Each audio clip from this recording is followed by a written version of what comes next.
Podcasters Roundtable, round 115. That's a lot of fingers, Dave. I can't make that many fingers, so we'll just do it in multiples of 5 and sit here all day long. Anyways, are there too many podcasts? Something like that. I think that's the title.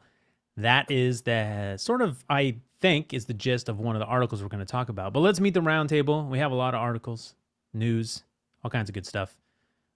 Dave, co-host, welcome back, bud. Yeah, Dave Jackson from the schoolofpodcasting.com, ready to talk some news and all sorts of fun. We have some interesting topics tonight. I'm looking forward to it. All right, and new roundtabler, Josh, welcome to the roundtable. Thank you, Ray. It's Josh from the cornercutterpodcast.com. It's a weekly show all about speed cubing, which is solving the Rubik's Cube, which is my other hobby besides podcasting. That's cool. So I have to ask, it's actually a great podcast as an example, because I think your story is the one we're talking about. Are there too many podcasts? And it's about oversaturation, and you're going to help us through that story a little bit. But I'm curious, how many other speed cubing podcasts are there? Do you know? Great question.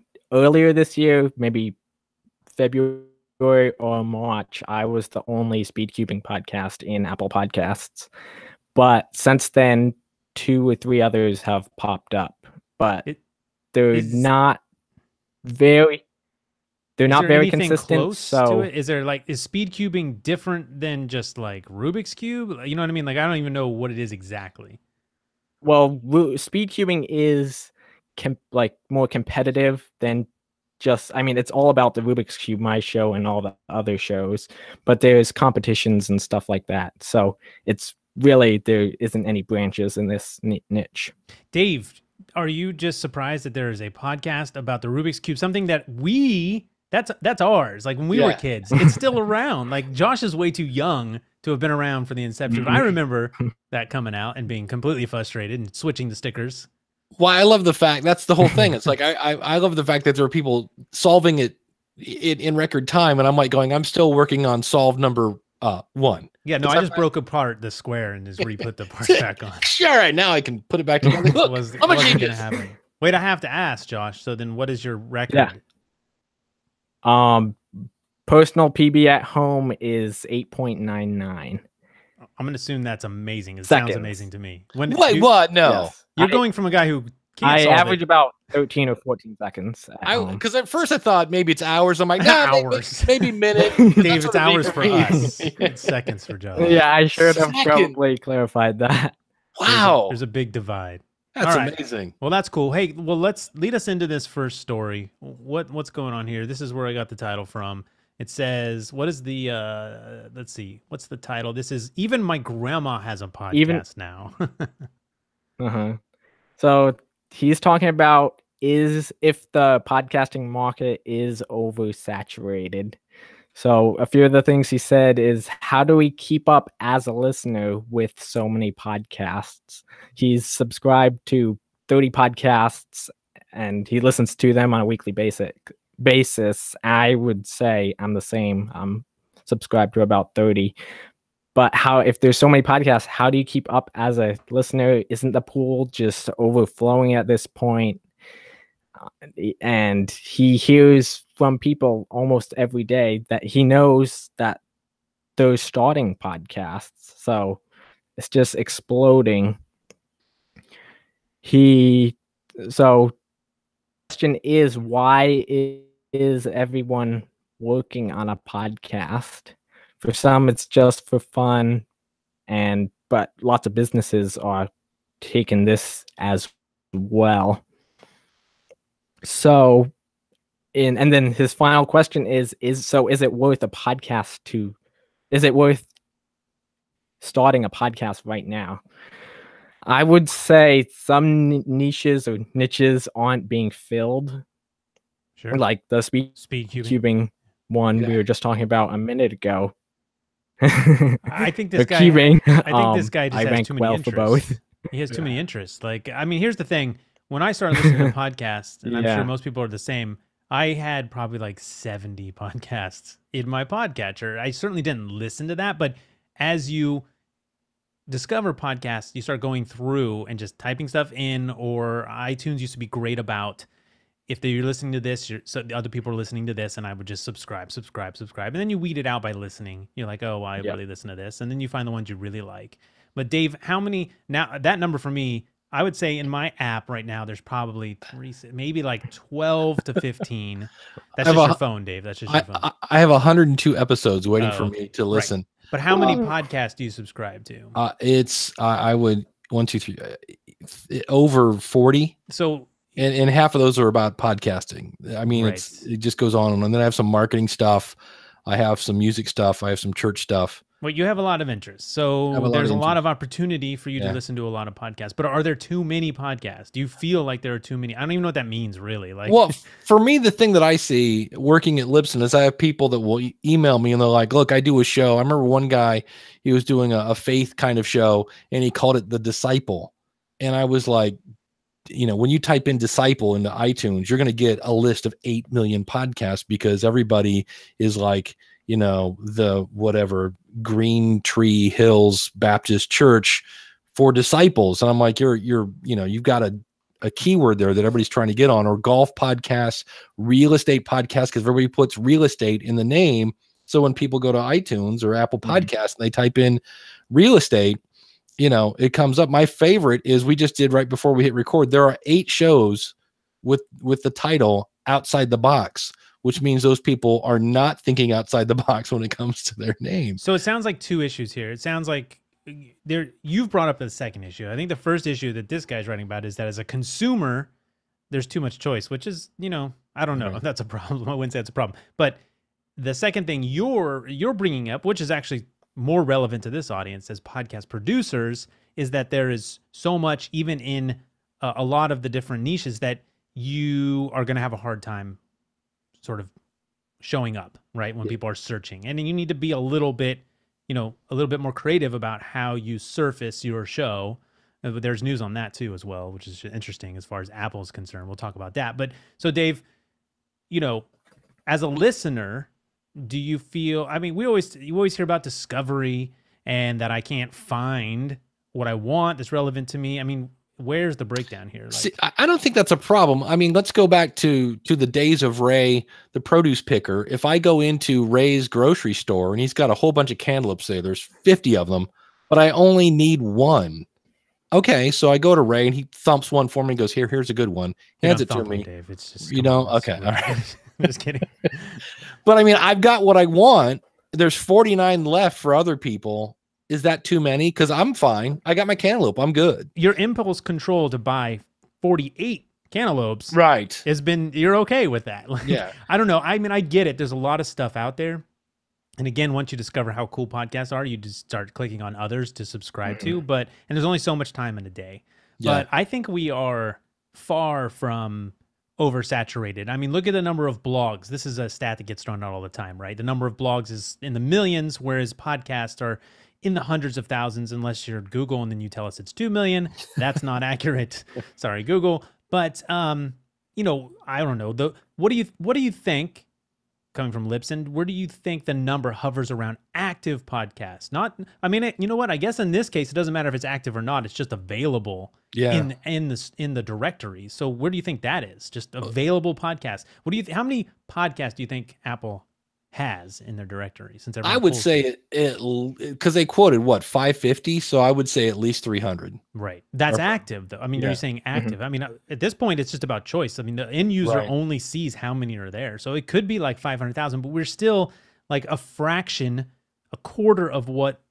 It might not even be a quarter. It's probably a small percentage of what blogs are. Right, and people still start blogs. I mean, that's not a problem. So I think we have a long way to go. I mean, I think we're seeing a lot more podcasts can be created. I know Rob Greenlee's always talking about what we need is more listeners. Yeah. Right. We're seeing more podcasts started and not enough listeners coming into the space to sort of fill up.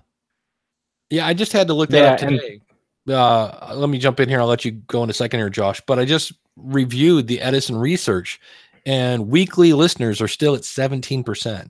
So we have 83% of America, and the world, I guess. I think that study was just America to get on board. So Josh, what were you going to say?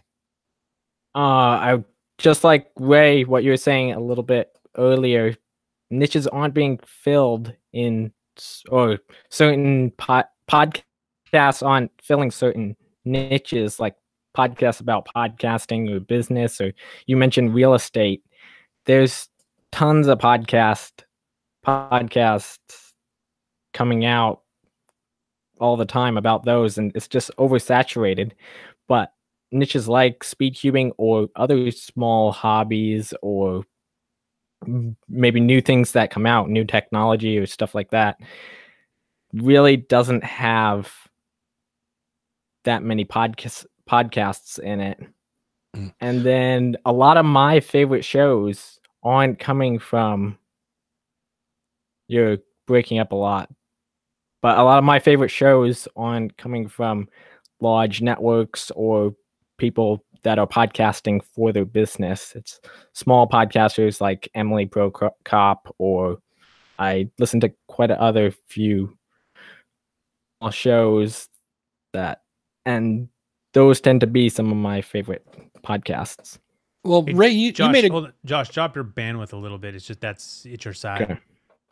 and Ray, you made a great point about like if you create a website in Google, right? Right. So this is good. Remember exactly what you're saying as I interrupt. But No, I'm trying to toss it to you without going, Ray, repeat what you just said 5 minutes ago. well, no. So we're making this valuable to people who are watching this, who may be thinking about starting a podcast. They see an overcrowded niche and they are wondering, should I do this? What can we talk? What can we say to people who, or even people who are in a niche that has a lot of other podcasts in it? How do we, as producers, work around this, right? I mean, we're in the podcast about podcasting category, and there's several of us. One way we surface this show is Dave and Daniel are both on this show, and you guys periodically mention on your own shows, and we work together to gather the audience, right? So what about producers of other shows? I mean, working together is one way to help grow and expose your show, I think. Yeah, absolutely. I always tell people don't go the Howard Stern route where, I'm going to kill my competition and this and that. It's I get people all the time. They're like, "Oh, I heard you on the Roundtable. I decided to come over and check you out." So, yeah. What were we going to say about the point about Google? Like, so you build a website. we were just saying that if I started a website, let's say there was no podcasting and I started a blog, it would be somewhat silly for me to go, man, I've been doing this blog for a month and I'm still not ranking at the top of Google. Well, hello, you've got 2 bazillion other blogs that are fighting for that same keyword. And yet I think people start a podcast and they call it, golfing better or whatever. I'm just making that up. And then they wonder why they're not at the top of every, I typed in golf. It's not showing up in Apple Podcasts. Well, because there are 8 million other shows about golfing better.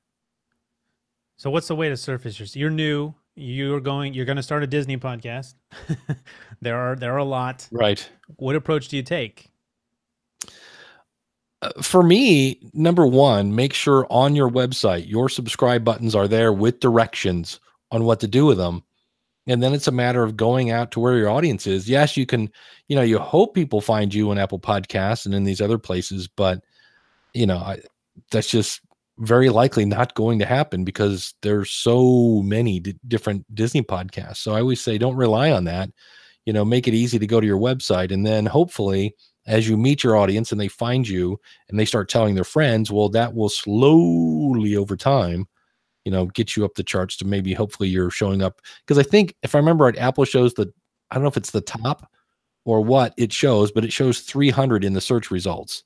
So hopefully you show up in that 300 so that people can actually click on your artwork and listen. But if there's more than 300 and you're number 301, oh well.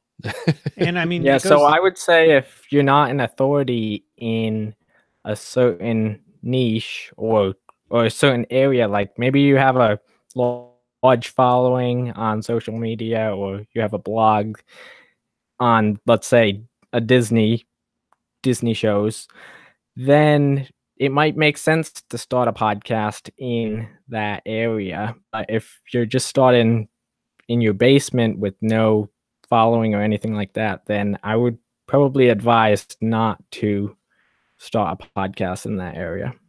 I would say maybe, first of all, why are you doing it, right? If you just want to That's talk on it. the microphone and share your thoughts, go for it. It doesn't matter how people listen, and people will listen. You just don't care about the numbers. You're not trying to get ad revenue. You don't need thousands of people. You just want to share. Cool, whatever. Also find out what those other podcasts are doing or not doing that you can do, right? I mean, you don't have to be an expert, but if you're a listener, if you're starting a podcast about Disney, you likely listen to podcasts about Disney and you've decided, you know what, I'm not getting X from these podcasts, and start filling in X. And, you might not be an expert on X, but, maybe that's, the animation or something, how the animation is done. But go out and start researching it and then share that journey. You don't have to know. Just go out and find out and share what you find out every week. I mean, that's kind of what I think Dave and I and Daniel, all of us have done with podcasting. There was no book before Dave started a podcast on podcasting. He went and learned. He found there wasn't people sharing the information. And then he just shared what he learned. And then guess what? Now Dave is like super expert in podcasting, right? Well, and Daniel says that the reason he started the Audacity to podcast is he was listening, I think, to myself and Cliff, but we weren't talking about what he wanted to talk about. Right. So he started this show that when you started it, you're like, look, I don't want this to be a how-to podcast. I want to talk about the things that podcasters are facing. So it's all, it's the same, podcast about podcasting, but it's different angles of the same topic. So, that's just another way of looking at it. So I know a lot of people that have started, they said, well, I listen to other podcasts, but they weren't doing what I wanted to do. And so by all means, I think the thing you just have to keep in mind is, when you start a brand new business, A, not all of them are successful. B, if you're just doing it for fun, then do it for fun. And, don't look at charts and everybody else's downloads, because that'll just suck the life right out of you, and enjoy having fun talking about what you want to talk about. Here's my... I was just thinking that as well. It depends on your intentions. Like, I have another podcast I co-host with my older brother. That one's currently on hiatus, but it's about bass fishing, and that market is pretty saturated. So if we're just doing it for fun and don't really care about how many listens we get, or if we're not trying to make money off of it, you're just having a good time. So you definitely should start a podcast there. Yeah, and that's the exact kind of podcast that's actually going to go past infamous episode 7, right? That one's going to last because you are having fun. And you know what? Guess what happens when you're having fun and you're just doing it from your passion? Money starts to follow because people start to follow you. Like, things just happen. So definitely try. Here's super pro tip: start a podcast, not a restaurant. That's it. Restaurants fail, and you're out all your money in debt for life. Podcast, pretty easy to start. Doesn't cost much. Go for it. All right, let's get to another story. Jeez, people. This is great. That's what I love. So, I mean, this show's a great example, right? Dave, you mentioned it. I tried not to be a how-to podcast. We want to learn about podcasting through other podcasters' experience. And then as we cross the century mark, I changed up the format because we were approaching the same topics over and over again, which is not necessarily bad, and we'll still do that here. But news stories that you bring to the Roundtable, podcastersroundtable.com/guest. If you want to do that, makes it easier to bring more people on, because all you have to do is bring something that you think is interesting and we talk about it. So, and then we learn. I mean, look at this. We have Josh from, a speed cubing podcast, and we get to learn about, share his experience on something that is very, very hyper niche. And you can see he's practically alone in his category. So anyways, go out, sign up, join us here. It is now easier. You don't have to be an expert on any topic. You never did before. But anyways, Pod Kite. Dave, you mentioned about being found in the charts, so to speak, in iTunes, what they surface. Yeah, and I'm not necessarily want to promote another brand new service that'll likely be gone in 6 months, but what can we take away? What is this Pod Kite thing? Well, the thing that's making me worried about this, there were two that I recently discovered. One is Pod Kite, Kite, and then the other one is Chartable. And both of these are basically pulling in from APIs from anything from, I think, Stitcher and Apple Podcasts and this and that. So like especially Chartable, you can see who the top business podcast is. And what does being the top business podcast mean? Because I'll tell you what, I worked for a top podcast, but what does that mean? I mean, it's in you're saying when you say that, you're saying that essentially in Apple Podcasts, this thing is ranked High. on number 1. But what even determines that? We need Daniel here because I think it's total number of downloads of all time. That's why you have shows that haven't had episodes for years, but back when they were around, they got subscribes all the time. Yeah, nope, downloads. Oh, downloads and then subscribers over a 24-hour period. So tell me this: if I go to the front page of Apple Podcasts, either my app or I go into the iTunes directory, and I see obviously different artwork, so these people are working with Apple, right? How do they get up there? Why are they there? I mean, that's a loaded question, right? But in general, why are those? Is Apple putting them there, or are they just because they have influence with Apple, or is it because they are seeing so many downloads? Well, in some cases, Apple is actually a person is putting them there, and then in other places because they again probably total number of downloads. All of a sudden, they're looking in, and they're like, "Whoa, this show is getting a lot of attention over." Or their NPR, and they have friends, something. But so I know some of that stuff in Apple is handpicked. I guess my worry is because I like all of a sudden this is now popping up like, hey, this is what people want. And I'm like, I don't know that it's healthy because I mean, we've had Reagan, whatever the guy's name is, ReganStar.com for a while. And this is not new where you can sign up, say, this is my podcast, and it will email me and say, hey, today you're number 12 on the chart. And then tomorrow it'll go, today you're number 28. And then you jump out the window because you're like, oh my gosh, you lose it meant nothing. Like neither of those numbers meant nothing. Dave, I'm still working on my clout score. I actually stole that from Jonathan in the chat. And he said, clout, ? I hated that site. I despise clout. It's so stupid. Yeah, when I was in Nashville, I was helping somebody with their podcast launch. And she came to me, she said, well, I was number 16 yesterday, and today I'm off the charts, or she went down or whatever. And I said, first of all, those charts don't mean a lot. You know, they're handy and they're fun. And, you know, if you really want to show yourself as number 1, feel free to use Photoshop because you know what you should have done? You should have said, hey, let's open this up and you look at your stats and see what happened yesterday and what happened today.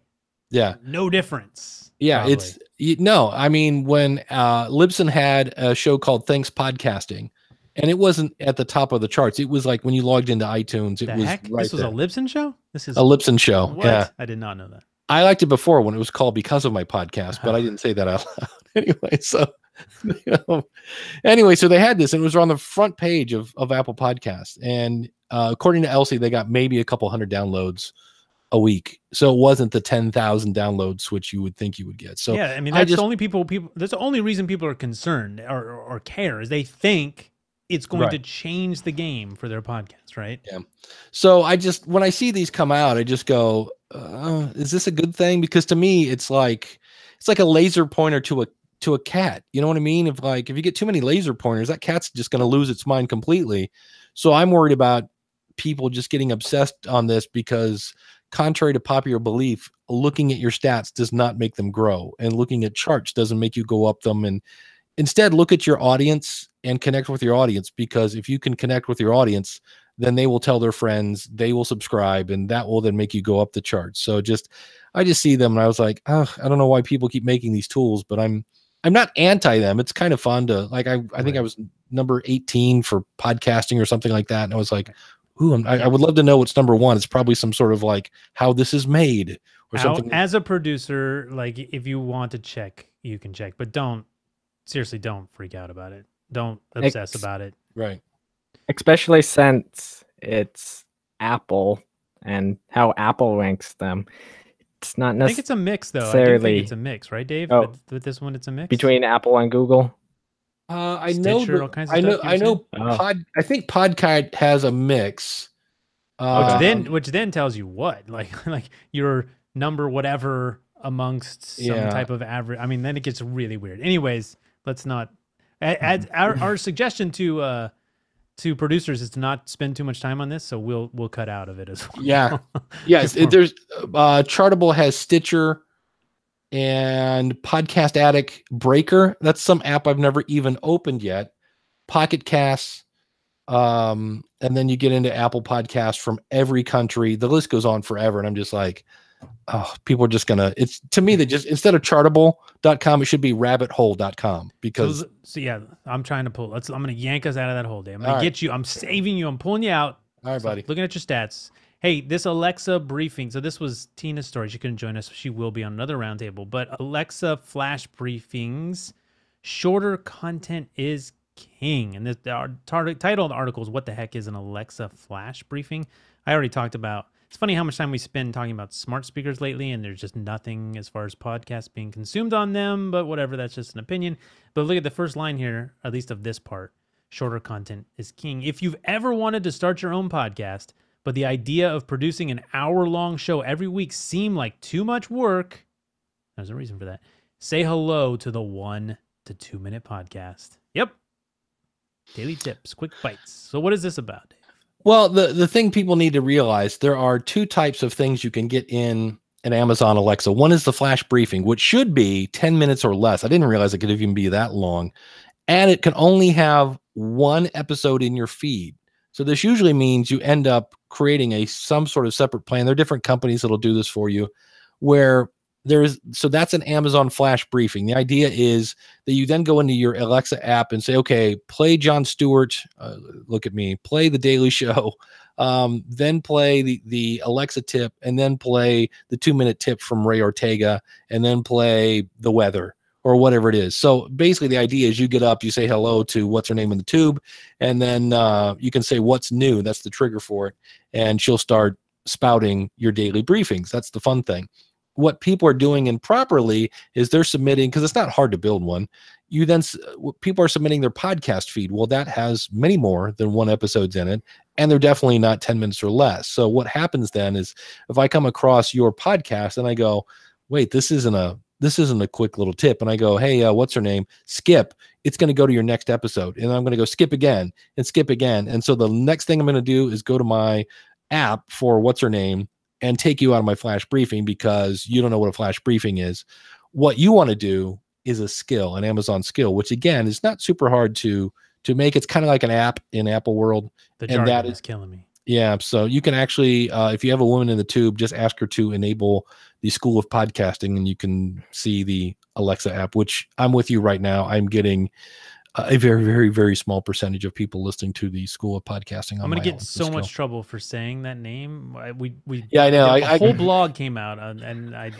Yeah, anyways, I keep trying to say woman in the tube. Fault because it's called an Echo, but they brand. Anyways, whatever. So I mean. Yeah, I mean, do you think this is the answer for somebody who, this says if it's too much work to produce a podcast? Well, here's the thing, as in all podcast questions, the answer is it depends. If I was doing a quick 2-minute joke for kids, this would be awesome, because my little nieces and nephews love what's her name in the tube. They love to play with her because she'll sing songs and all sorts. So that would be cool if they could say, hey, what's her name? Play Dave's kid joke of the day. That would be cool. So I think it's going to depend on who your audience is, and then if they actually have smart speakers, because if your genre is something that's not very techy, depending on the scenario, they're not going to be going to the woman in the tube for your content. Do you have Dave's jokeoftheday.com yet, Dave?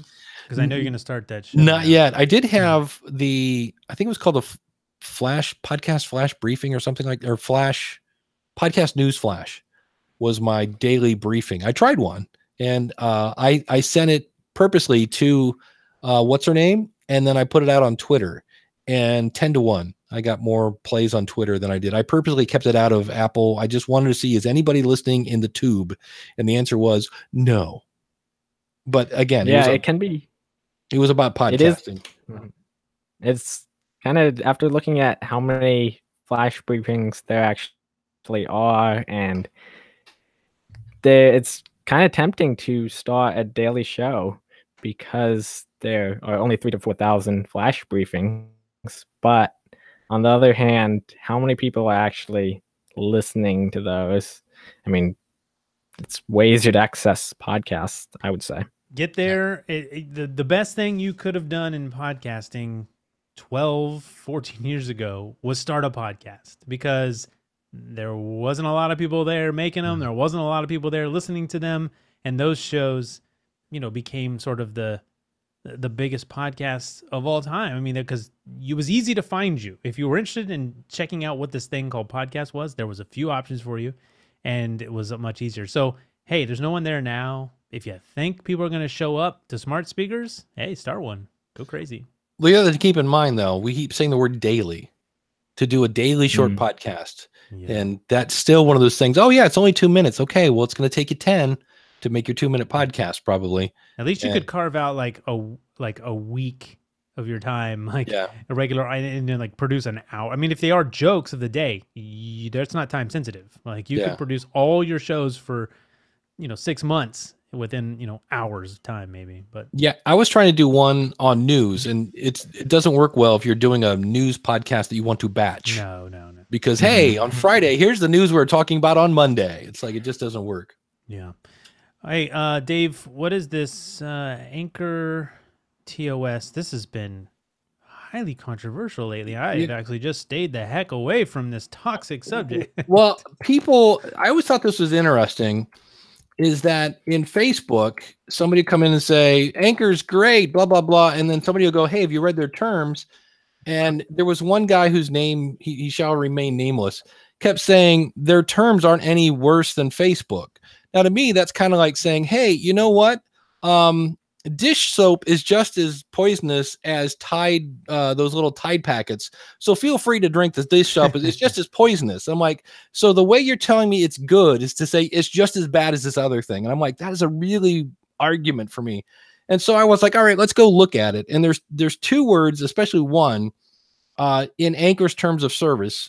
And what I found out about this, Ray, nobody cares. That's the part that really gets me. But they have one term, perpetual. Wait, no one cares that they don't own their own content? No, they don't. It seems that way. You know why? It's because they're just starting and they don't care now because they don't have an audience and they don't have sponsors coming after them, and they don't have a lot of things. They just are happy to start. People don't look forward very often. Yeah. So, but Anchor has the word perpetual, means if you leave, we still own your stuff. Yeah. And then they have transferable. So if I wanted to give my content to somebody else, they can. Now, are they going to? But it's in there. They could if they wanted to. And I looked at Twitter and Facebook, and again, it's kind of weird because Twitter and Facebook are not media hosts. They're not. And even with that, they're not as bad as Anchor's terms of services. They're not great by any means. And then when I looked at Blueberry and Libsyn's terms of service, Libsyn actually says you have control over the distribution of your content through the service that you use. So they even say in there, you have control, not us. In fact, it's kind of weird now because people will sign up and they'll go like, hey, I uploaded my MP3 file and it's not in iTunes. And you're like, yeah, you have to submit it for approval. And they're like, oh, I thought you did that. I'm like, no, because if we did that, we'd own your show. So, and Blueberry, same thing. There's nothing in there about transferring. There's nothing that's perpetual. It's you own your content. So it's just one of those things where people love to throw that out. Well, it's not any worse than Facebook or Twitter. Well, I'm like, oh, okay, let's do the research. And the answer is, yeah, it is worse than Facebook and Twitter and Libsyn and Blueberry. They do things that other people don't. And the thing that's just, I'm finding that I just have to live with, and I kind of feel like, the old crony here, these young kids just don't care, and I guess it's part of what you were saying, Ray. It's like, oh, I'm just going to start here. But now I had, I think it was Todd said today that people are starting a show on Anchor, and then they'll be like, oh, you know what? I'm going to actually do one for real now. And they'll start their show on Blueberry or Libsyn or Spreaker or whatever. And they'll use the same name. And now because Anchor submits your show to Apple for you, he said, putting up air quotes, you now have your show in there twice. Once under Anchor and once under your own thing. And it's a big old mess. And that's the other thing I don't get why I just talked about how people are obsessive over stats, and yet they don't care that Anchor controls their stats in Podcast Connect. That's the one that really blows me away. I can understand where people are like, perpetual, per schmeptual, who cares? But when I say, yeah, but you can't check your stats in Podcast Connect, the people go, all right, whatever.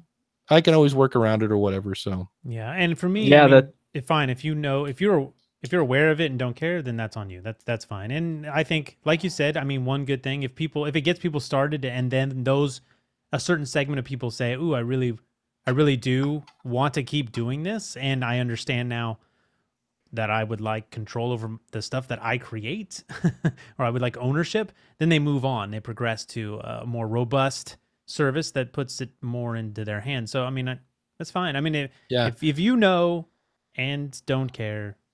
I don't either. Well, Bangs Yeah, in the go ahead.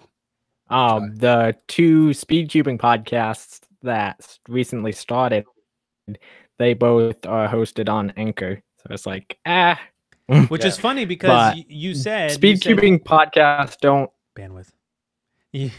It's funny because you said that you were can go. alone for a long time, and then all of a sudden some others popped up. So somebody who wanted to also participate in speed cubing and having a voice did start. So I mean, there is something interesting to be said there. Right. And then I contacted, when it first came out, they started on SoundCloud, and then they stopped uploading episodes. So I emailed them and asked why, and they said they ran out of room on SoundCloud. Of course, so they ran out of free room. I told them about Spreaker and Libsyn and stuff, but they didn't want to pay. And then he said, "Oh, I found this new one called Anchor. Yeah, it's free. I'm doing this." And I advised him not to, but I mean, well, here's the thing, Daniel. Welcome, Daniel J. Lewis.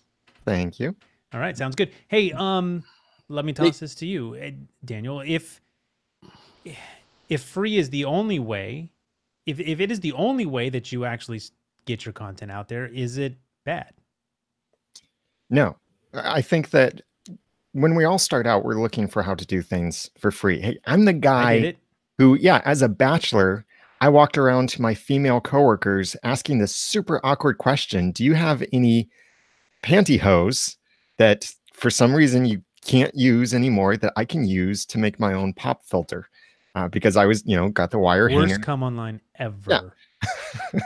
Yeah, it was very, very awkward. But I was doing things for free. That's how I got started. And I think in a lot of industries, people start out just bootstrapping it. Just trying to do what they can. Maybe they're not even sure if this is something they really want to do. And for that reason, I think that tools like Anchor or others can be a nice stepping stone. What concerns me, though, is more of seeing podcasters jump over to it from whatever they were on. Yeah, that's disturbing. And the thing about talking about the terms of service that really concern me, and I think should concern other podcasters, is not only the rights that you're giving Anchor, but the rights that you're giving other podcasters on Anchor. And I'm just waiting for someone to take advantage of all of the rights that they have as a fellow Anchor user and completely copy someone else's content. Because when you upload content to Anchor, you're giving other Anchor users the rights to repurpose it, redistribute it, copy it, manipulate it, certain things. I forget their exact language, but you're giving other users that rights. And that, I think, should concern podcasters more than anything else. Is it like a Creative Commons type thing? Because that actually was, I think, very helpful to the web, where you could offer your content to be used by other people as long as you got credit, and it sort of built content for other people and you and exposure and all that stuff. And I love Creative Commons, but is this like that, or is it just straight up? Could I just be the Audacity to podcast, right? If we were both on Anchor. Well, Creative Commons, just to clarify that, Creative Commons is a set of licenses that you can use, and there are different kinds of Creative Commons license. So just because something is licensed with Creative Commons doesn't mean you can do whatever you want with it as long as you give attribution. Right. There are licenses that say no commercial use, no remixing. Some say you don't have to give attribution. Some say you do have to give attribution. So just saying... And the creator gets to control these things. It's important. Right. Yeah. So that's why you don't, or you shouldn't be seeing that it's simply Creative Commons. It's Creative Commons, this, like this string of code that means exactly. But is that what this is in Anchor? That's sort of... Basically, yes. So basically you are giving others the right to remix, to make derivative works from your content. And some people would say, well, that's to allow for your audience to send you feedback. But the terms don't clarify don't distinguish user content. It simply says user content is basically whatever you upload into Anchor. So that's whether you're an audience member or a creator. So that's what could I just straight steal your show?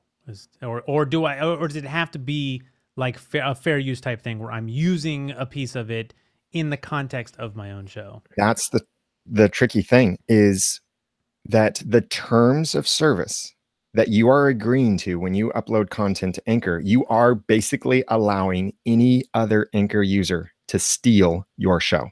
Even if you say it's copyrighted, you as the creator, the owner of the You've rights, given up that copyright. Yeah. a license to others. Yeah. To use, edit, modify, including the right to create derivative works of, aggregate, reproduce, distribute, prepare derivative works of, display, and perform the user content in connection with the operation of the services, the promotion, advertising, or marketing of the services, or the operation of Anchors and its successors and affiliates businesses. In other words, it's yours forever. Take it even if I'm dead. Someone's going to monetize someone else's content and they're going to be really upset about it. So, Yeah. I mean, you know, this got super heated recently and I stayed away from that because Oh, that was fun. just passed. But, you know, I think the problem with a lot of commentary on this is that a lot of people don't know everything. You know, some people are saying good things for reasons that are, I don't know. It just, I don't feel like everyone knows everything going on. I think there's some black hat stuff going on and people aren't aware of, and it's a mess. I mean, they've created a mess, but yeah, you know, we've heard they're trying to disrupt the system, right? They're coming in as a disruptor, and you know, there are good things and there are bad things, obviously. I think for us here, the key is really as a public service announcement, be aware of what you're getting into. If you're Right. attracted by free, which a lot of podcasters are because it's a hobby and you're on a budget, just know what you're getting into. Then make the decision you want to make. But it is important for us to hopefully tell producers what's going on, make you aware, and then you get to make all your own decisions. And remember that an anchor weighs you down and stops you from moving forward. Oh, burn. Burn. Let's just leave it right there. Just this is like a concrete shoes Dave just gave us. Straight to the bottom. All right. I'm going to just exit out thinking that about story. when I started podcasting. Thinking about when I started podcasting in 2014, I would have loved a service like Anchor. I mean, I wouldn't have known any of the terms of service or anything, but getting to host a podcast for free, that would have been so nice, because I started with Buzzsprout, which deletes your episodes after 90 days. I was only 13, so I was like, didn't want to spend any money at all. Right, So and I can so- see how lots of people jump right to it. Hey, Josh, lower your bandwidth a little bit, but so you keep up with us in real time. And it doesn't get choppy. But there's a good point there. And Josh just said he was 13 years old. Okay. I mean, it got a segment into podcasting that we don't necessarily see, right? I mean, kids who don't have money, so, you know, college students, anyone who doesn't have the money. And the thing is, perspective is such a weird thing. I started for free too. I found blip.tv and I was like, this is going to work. And then I found out the reasons why I didn't want to be there and I started paying. But to get started, most podcasters who are, I would say, probably the type that would watch this show, they are going to see a free option as the way to get started. So, I mean, I don't know. The thing is, I think anyone who starts that way and then realizes what podcasting will, I don't know how to say it right, but once they realize what a podcast is and want it to be theirs, I don't know, help me out here. I'm fumbling on what to say here, but you quickly understand why maybe you want to invest in your show a little bit and pay for some hosting. Maybe not, maybe never. Yeah. Maybe you never get there, and that doesn't matter, but yeah, maybe you think Go ahead, Josh. That was exactly me. Maybe about almost exactly a year ago. I wanted to keep all my episodes hosted, so I was getting enough listeners and like episode feedback to be willing to spend the money to upgrade to a paid plan. And I'm really happy I did that now. Yeah, when your listeners start telling you, hey, I like your show, but it's difficult to listen to. In the case of Blip, the download speeds. This was back in the day, Dave. Back in the day. Yeah, exactly. Yes. Back in the day when you downloaded all your stuff through iTunes while you were at home so that you could put it on your iPod and leave your house. So, but downloads would take forever, and the price of free was really slow servers, and that was affecting the audience experience. So I said, all right, I better check out Libsyn. Anyways, we were supposed to leave this subject. We're done with you, Anchor, for now. Know what you're getting into. That's all we ask.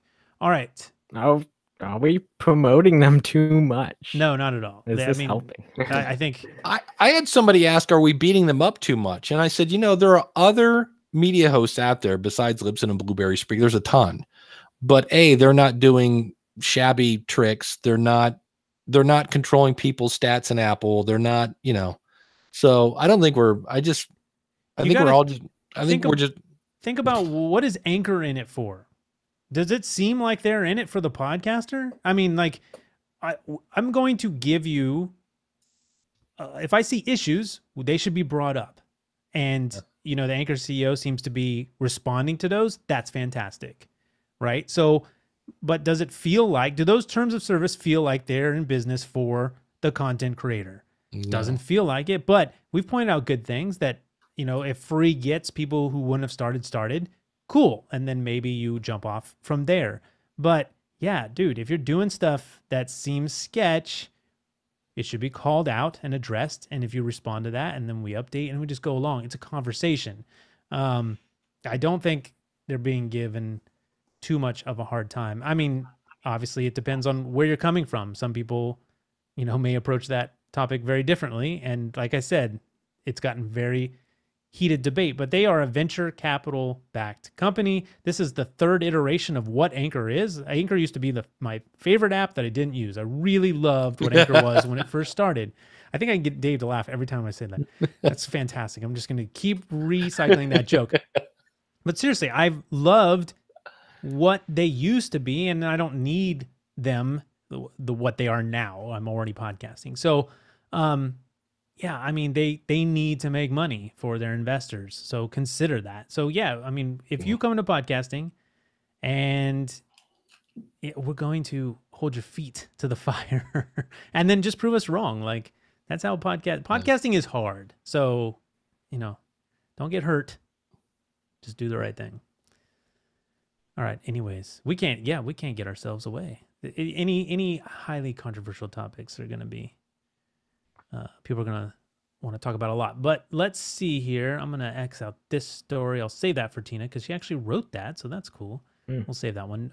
This story here, I believe, Josh, why you only need 2 buttons to promote your podcast. This is from our buddy James Cridlin, who was on the Roundtable, former Roundtabler. But what is this about?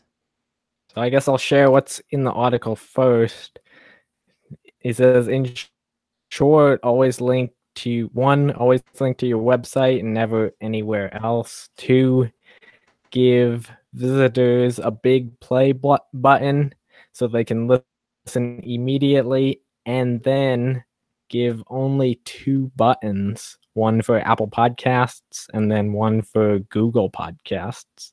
He says the reasons that he gave only for Apple Podcasts and Google Podcasts is because they're both pre-installed on mobile phones. But then people ask, should I include Spotify? 7% of all Libsyn downloads were on Spotify, so should you link to them too? Or why not link just to Apple Podcasts? And the reason for that is Apple Podcasts and Google Podcasts aren't in competition with each other because Google Podcasts is only on Android. So I would say my opinion would be, I agree, on the homepage there should only be Google Podcasts and Apple Podcasts. But you should also have a subscribe page where you link to Stitcher, Spotify, and a few other podcast apps. All right, so I'm going to Podcasters Roundtable. I'm not giving myself a chance to get out of this. Bandwidth is... Just drop your bandwidth there, Josh. If your picture goes out, at least we'll have the audio. This is primarily an audio only podcast, but you should definitely go to youtube.com/podcastersroundtable. That doesn't sound better, but go to podcastersroundtable.com. Wait, no, youtube.com/podcastersroundtable. Give us a look. Are you curious what Dave looks like? He's really tall, so you won't get that part of it, but you don't. And I am not close to as tall as Dave is. So if you meet us in person, that'll be striking. But you could at least see our faces. What we pretend to be our faces. Mine's just a mask. There's a lot of makeup on this show. I wear a lot of makeup. All right. Podcasters Roundtable. If you go there, front page. Well, first one is Apple Podcast, Google Podcast. I have a link to my RSS feed. Stitcher is still there. There's an Android there because that's there. That was before Google Podcast. Google Play Music and email. I've got all kinds of stuff. But I don't know. Maybe that's wrong. And I think the Podcaster Roundtable, Podcaster Studio has a Spotify. So I don't know. Daniel, what do you think? Should we only have 2 on our homepage? Or Cridland's usually pretty good about what he said. I mean, he knows his stuff. So do you agree? I like the idea of simplifying, certainly. And, disclosure here, I am the guy who makes a WordPress plugin that gives you, at this time, 51 icons you can put on. I want them all. For the love of all things RSS, please do not put all 51 on your site, or I will refund your plugin, maybe. But the icons are so nicely designed. I want them all up top. Well, I think 2 is too few, because I'm going to go to the Audacity podcast right now, by the way. Well, yeah, and I use maybe just a couple too many, but no, I have other platforms that I need to link to for other types of content. But I think that the most important links would be Apple Podcasts, Android, and I'll explain that more in a moment, RSS, and email. And the email could be either your email newsletter, or it could be subscribe by email, the service that Blueberry offers for free. And the RSS would just be a straight link to your RSS feed for any of those who want to subscribe manually with whatever apps they use. I think the email one is actually really important and different, not either or, like actual subscribe to the RSS feed. So the only thing you get is a podcast subscription from an RSS via email. I think that's really important. I mean, I find a lot of people, some people just like, you don't have to understand podcasting. You're like, you're going to send me an email every time there's a new episode, and that's all you're going to send me the emails for. I'll take that. Yeah, and for the Android link, this is where I differ in an opinion with James, especially on which Android link is ideal to use. I suggest the subscribe on Android option that Blueberry offers, because that works with a bunch of different Android podcast apps. Wait, you suggest this over Google Podcasts? Yes. Ooh. And one of the reasons there is Google Podcasts is so new, and because it's not even a pre-installed icon on Android phones, as James just recently pointed out, the new Android version, Android Pie, is available, and it doesn't have Google Podcasts icon pre-installed. The functionality, yes, that's pre-installed. The icon, no, it's not there. So I think that many Android users just won't recognize it yet to see that, this is the Google Podcast option. Now, they might see Google and think, okay, Google, my phone is a Google Android, but many people still call their phones droids, which is extremely trademarkedly incorrect to call your Android phone a droid. The droid phones were just a few phones that were licensed by Lucasfilms. Tangent. Subscribe on Android.com will probably eventually support Google Podcasts as a fallback if you don't have one of the other dozen podcast apps. Emily says that yes, it will, as of Todd said on New Media Show, that it will support. Android is coming, or getting Google Podcasts. Subscribe to Android. So I think that's a more recognizable option that people know, okay, I've got an Android phone, so I'll subscribe on Android. That just makes a lot of sense. But what about the functionality? Like if I hit the Google Podcast, it does a lot of cool things for me, right? If I have an Android, it's going to then put up the podcast right there. I mean, it's more convoluted on subscribe on Android if you don't have one of the apps. But that's what subscribe on Android will do in its magic, is that it will, if you have one of those other dozen podcast apps. Most people, I think, won't, though. Maybe. I mean, yeah, most people probably won't. But for all of those Android users who for years have chosen a different app to subscribe to podcasts because there was no Google official podcast, you're making an option that's friendly for them. If they don't have that app installed, then the way that subscribe on Android is probably going to work is that it will fall back to Google Podcasts. And if they're on a device that's too old to even have Google Podcasts, then it will probably fall back to the subscribeonandroid.com webpage that we're familiar with, where it recommends a podcast app, or it might do something differently to recommend that they install Google Podcasts. But the point is, it's doing this magic in the background to suggest the best option for an Android user. And I think that's better than locking them specifically into one particular app.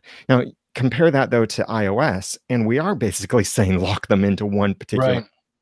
But on iOS, that one particular app accounts for probably 50 to 55% of everyone's downloads, specifically Apple Podcasts. iTunes is like 5%.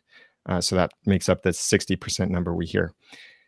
So I think it's okay to kind of be so specific on the iOS side. The Android side is unfortunately so fragmented that I think we need something that kind of supports that fragmentation. And that's why I recommend subscribe on Android above Google Podcasts.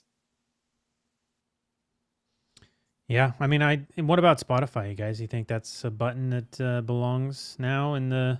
It's funny because I have the podcastersstudio.com/submit. I have a cool infographic. I call it cool because I made it, but it's like the first 5 places. It changes. The number changes from like 5 to 4. These places where you absolutely should be when you first start your podcast, and then definitely go out to Daniel's site, podcast places, right? Yeah. Daniel, go to podcast places and then work on the like 100 other places that you can submit. But right away, you should be in these. And again, I've had to update this. I recently put Spotify. There's 5 now. Spotify is the 5th one that I have on here. But even I haven't even updated for Google Podcast yet because you don't submit there. But that's a different story. But I have Spotify on there because you do submit. So Dave, what do you think of Spotify's place in your icons of where you're sending people on your homepage? That's a great question because I don't have it yet for. Yeah, I think I have it on my site because I'm using Daniel's plugin, but I guess I get the point where if you give them too many choices, the person who's brand new to podcasting is going to go, I don't know which one to click. So they're not going to click anything. So yeah, it's weird. And on the other hand, I never promote Spotify, and what a coincidence, I'm getting almost no plays on Spotify. So it's kind of one of those, am I not getting any plays because I'm not promoting it, or, is it just that my audience isn't over there? I'm not really sure, but I'm happy to hear that there are people that are getting like 10, 15% of their audience on Spotify. I'm just not one of them. And I don't know if that's because I'm not promoting it or what, but the other thing is, and this sounds weird, but I really, really wish they were not rehosting our content. It's a pain in the butt if you want to switch something out over there. So I'm happy that they're getting bigger, but I'm also, part of me is like, because the bigger they get, the more an issue it is if you want to replace something on Spotify. It's kind of a pain in the butt. Rehosting content is an interesting thing because this is something I feel like, Stitcher used to do it, doesn't do it. They don't do it at all now? They don't do it by default? And I found out why. The reason they did that wasn't I thought it was because they always wanted to control it. They were worried because I think I heard this from Todd, the biggest competitor to say Libsyn and Blueberry is self-hosting, people that are hosting on their website. Right. And so it was the latest edition of The Wolf Den with the guy from Overcast. And he said the reason Stitcher was rehosting is because these shows would get popular, and because you're on a web host, your web host would either make you shut down or move or whatever, but it caused a problem if somebody got popular. So they were like, all right, so they went to this hole where they were rehosting your stuff. I find that hard to believe because I always thought it was just, it's cost on, well, I guess if you're the host, that's altruistic because they took on the cost by rehosting. Yeah. They made it like 32 kilobits per second, and it was low quality but that was for business reasons. But the original reason they rehosted, interesting. I have yet to listen to an episode, but that's an interesting theory as to why they were rehosting, and that very altruistic if true. They didn't want shows to go dead, but they don't do that. Right. So I don't know what the change would be if they suddenly or more people are using hosting. I don't know why would they change that. That leads to that question. But for me, Spotify is a new entrant into the podcast space. They're rehosting. As Google Play Music used to do this too, they probably still do. They still do. But I feel like people come in, they some do that, and then they grow out of it. I don't know. I don't know what that's about. Like, so we saw Stitcher, for whatever reason, they don't do it anymore. Will Google Play continue to do it? I don't know. And what this means is they download your file from your feed, and then they put that copy. So if I put an episode out of Podcasters Roundtable, they take it and I change it. Maybe I want to change it. So all I have to do is upload to Libsyn and Apple and all the other sites. It will get changed for people who download it from that point on. But anyways, that's a whole other topic. But you can force everyone, but we won't go there. Anyways, it changes for the end user who then downloads from that point on. But it won't change for someone in Spotify because they have the file. And isn't this more of an ad play? Don't they want to put ads in there? I'm not sure why Spotify is, to be honest. I know they play ads in between songs, but it's not like they're stopping your podcast in the middle. And because why would they want to take on the cost of hosting media? Like, why would you do that, right? Other than the Stitcher theory, but that kind of goes out the window because they're not doing it anymore. I don't know. Did he say why they're not doing it anymore? He didn't. He just said that's why they were doing it, and they probably, my guess is, for the cost. Well, it was when Midroll bought Stitcher. Yeah. That they decided, when then Stitcher was owned by a podcasting company that knew what they were doing. They knew how annoying it was to have stats in two different places and how against the podcast system that it was. And that was one of the first things that they changed when Midroll took over. I wonder if that is the reason. Well, that's what they said. Because it's also cost. You're like, why would I want to take on the cost of hosting all these podcasts? I know a quick way to make our bottom line much better. Just cut out all those. Yeah. The Spotify thing, I think it depends on the type of show you have. Like Rob Walsh has talked about how it seems tech podcasts don't do very well on Spotify. You're not a music podcast, Dave. Yeah. And I think that entertainment-based podcasts might do much better. Comedy podcasts, TV show podcasts, maybe sports podcasts. So I think you could potentially apply that same thinking to other platforms as well. Like if you have the iPhone fan podcast, do you really even need to put an Android link? I do recommend it, but that, just to illustrate the thinking though, is most likely your audience is not going to be listening on Android.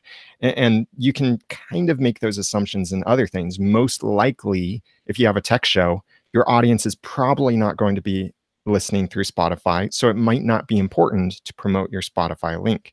But there might be other things. Like if you have a foreign language podcast and there's a particular podcast app that's hugely popular in the country where that foreign language is spoken, then you should probably provide a subscription link specifically for that app, because that would be what your audience would be looking for.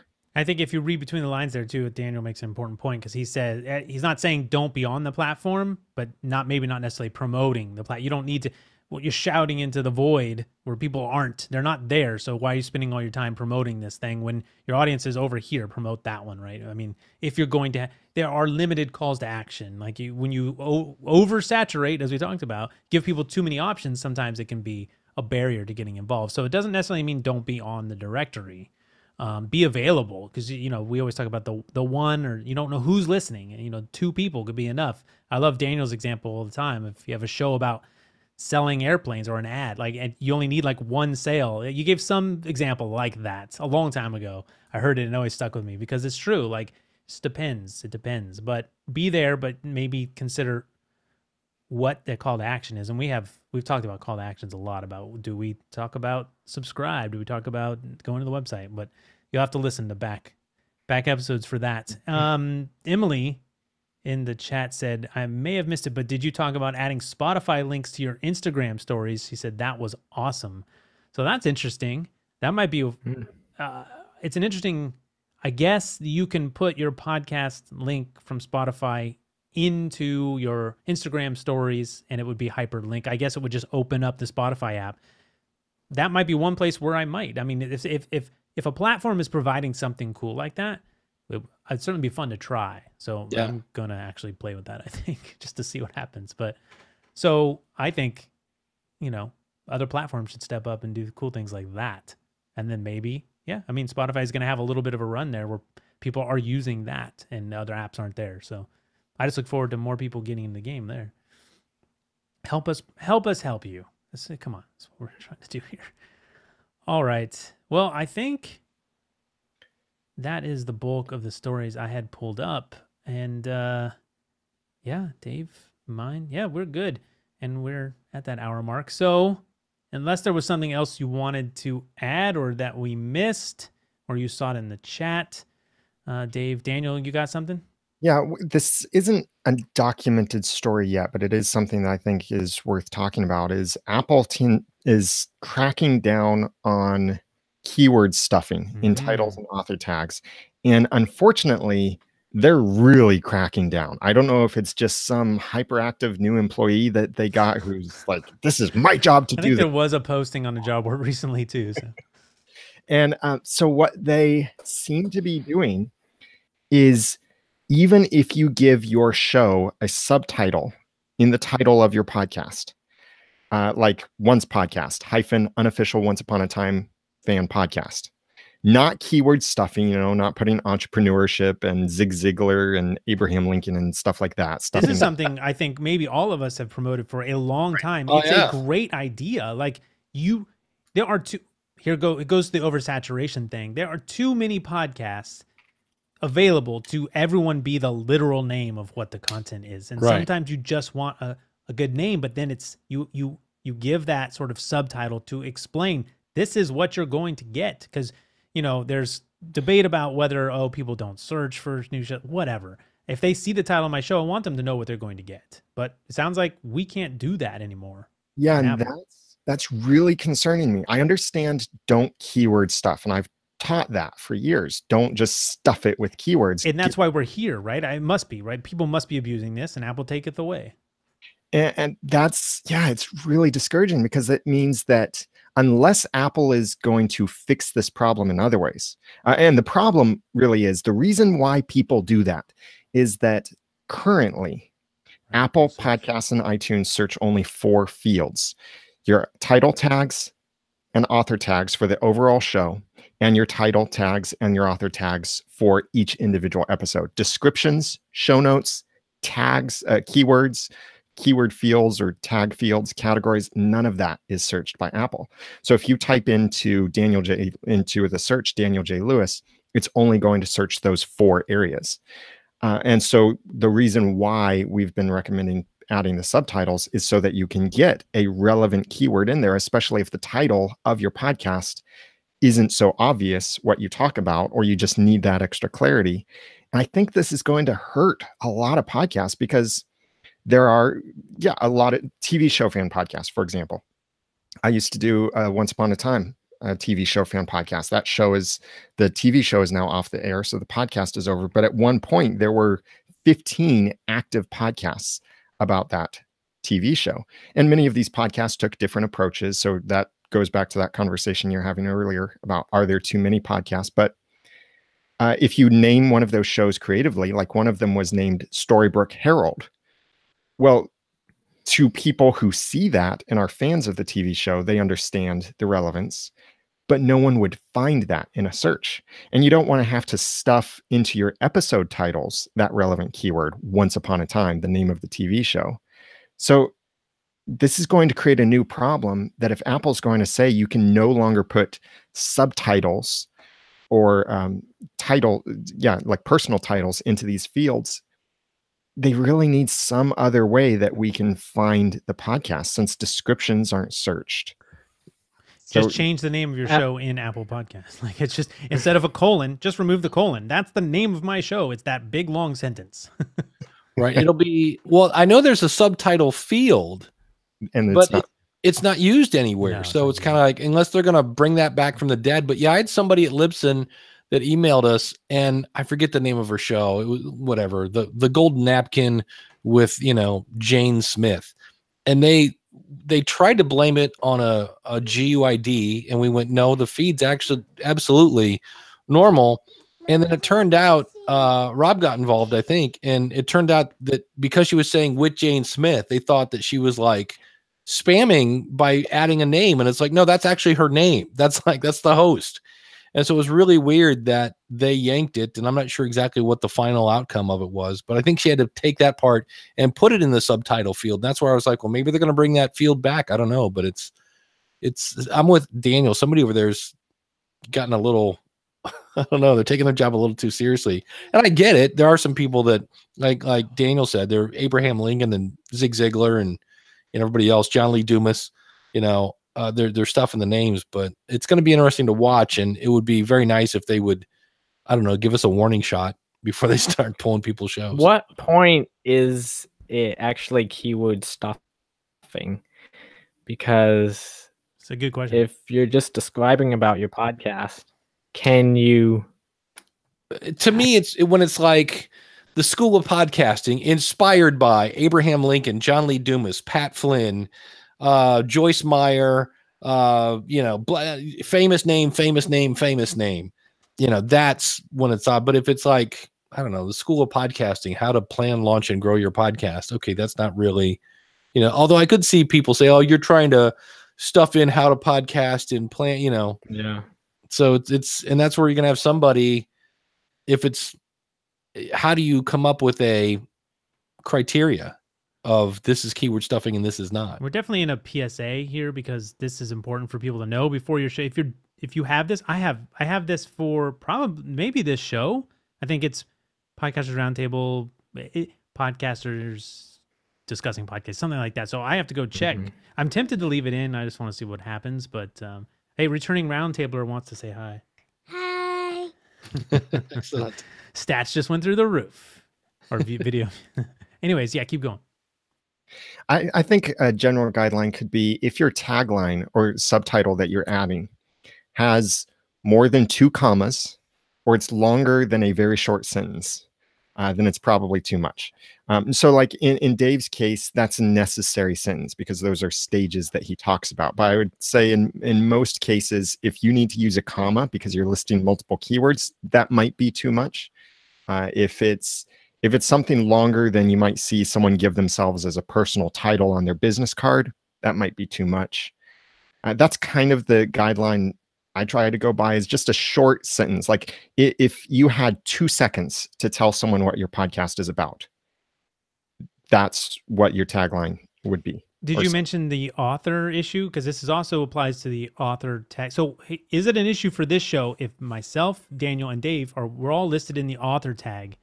How do they know who's a co-host and who maybe I'm just trying to leverage Dave and Daniel. We got a Hall of Famer and award-winning podcast. I'm just stuffing, dude, for the who's checking this? But if I put in my author tag, Dave Jackson, comma, podcast consultant, comma, podcast guru, comma, John Lee Dumas. We used to do that too. Yeah. Because there was a time when the only way to be found for your name, or there was a time, there was a reason for that too. Yeah, because the author tag was the only thing being searched along with your title. So people started to keyword stuff the author tag because, you know, where there is a tag, we will keyword stuff it. So, or there's a field. An example that this is just off the top of my head, not real names here, but there was a podcast that I found fairly easily by searching for names I knew were often stuffed, where the author tag said the person's name, and then it said, with inspiration from entrepreneurs like Pat Flynn, Michael Hyatt, Zig Ziglar, if so-and-so had a podcast, this would be it. And that was in their author tag. Basically, like, nice. If anyone's name is in the author tag, who does not co-create the podcast with you, their name doesn't belong in there. But who's checking? Like, the thing for me is, like, the obvious examples are fine, but there's this unclear line, right, where people are doing it for legit. So if it is a subtitle, that is, if you know, that's the hard part here, is that a lot of people who are doing it right are just trying to basically relay to the audience what it is they have a podcast about. It's going to become that they're going to get removed too. So the obvious ones are easy. But Yeah, so the thing that they're more cracking down on is not only the spam that we've spoken against for the years, but that just extension, I would call it, not really stuffing, but like to say, if it's Dave Jackson, personal podcast coach, they don't want to see, or this is what we're hearing. I haven't heard from Apple personally about this. I haven't had any of my stuff taken down yet. it's brand new, right? Yeah, it's really fresh. That's why there's no article definitely about this yet. But they're saying that they don't want to even see that personal tagline in there to say personal podcast coach. They want to see only a name. That's what I'm hearing from other people. Yeah, I need to. It's going to be interesting to see how if they communicate at all, and then it's just going to get ugly. Basically. Just be aware. As if your podcast, if you're watching this far, your producer, then you're highly engaged in the health and future of your podcast. So now because it's brand new, and go check it out before you get booted. Yeah, I know. For me, I went in, and on the School of Podcasting, my author said Dave Jackson - podcast consultant, and now I got rid of the phrase podcast consultant. It just says Dave Jackson. Do you want your show title in the author field as well? No. Is that necessary? No. The only place they want your show name is in the show name, same thing. For Apple, at least, they want the episode number in the episode tag. They don't want it in the title. They don't want your show title in the title. They just want the title of the episode. So they're getting a little more sticky with that. And it's not necessarily new. We've seen this over the years that when something is abused, Apple, I already said that, they take it away. But, so take them literally. If it says title, just put your title. If it says author, just put the author of your thing. I think most people watching the show are doing the right thing, but as we've seen, you could get removed for even doing the right thing. And I don't know, I would imagine this is a manual process. So in the case of having, the three of us in the author tag, hopefully they'd check, but that's a lot of work. I don't know how you do that. So well, it could be that they're not necessarily doing this retroactively, but it's some new employee again. Maybe it's as they are looking at what new podcasts are coming in, as well as what podcasts are being featured by their algorithms in some way. So it's just like what is catching their attention at the moment. I really doubt they're combing through all 550,000 or so podcasts looking for violators, but it's probably just what's coming in, what gets featured. Yeah, cool. All right, well, let's leave it there. Now on our way out, let us know where we can find your podcast. One of them. See, people who come on the show have problems. They start a lot of podcasts. You're the hardcore of the hardcores, but let's go with one. Oh, chocolate. No, you go ahead. And we will see you next time. My daughter has chocolate, so I am definitely going to get out of here and start eating. I won't do that on the mic. You're welcome. Daniel J. Lewis, thanks again for joining us, co-hosting Duties Complete. Thank you. And I don't have chocolate, but the podcast will be returning soon over at theaudacitytopodcast.com, and it'll be returning in a way that a little bit of a surprise with a different style that will be coming back and thing. So watch for that at theaudacitytopodcast.com. Awesome. Dave Jackson. Dave Jackson, you can find me at schoolofpodcasting.com. And Josh, thanks for joining us for your first roundtable. Hope you had a good time. Yes, thank you. I did have a great time. You can find all my stuff at thecornercutterpodcast.com. Awesome. And of course, all those shows will be linked in the show notes, which I think you just swipe up to the left. So you swipe somewhere in your app. It'll be clickable. And otherwise, podcastersroundtable.com to be /guest to be a guest. We need more people on here, more podcasters. Everyone, if you have a podcast, we want to see you on here. That is the ultimate goal, and then we can just shut this show off, cut the feed. Anchor can do what they want with it. Go crazy, make yourself rich on the roundtable, because we know it's got potential. All right, 116. See you next time. Right here. Wave. Goodbye.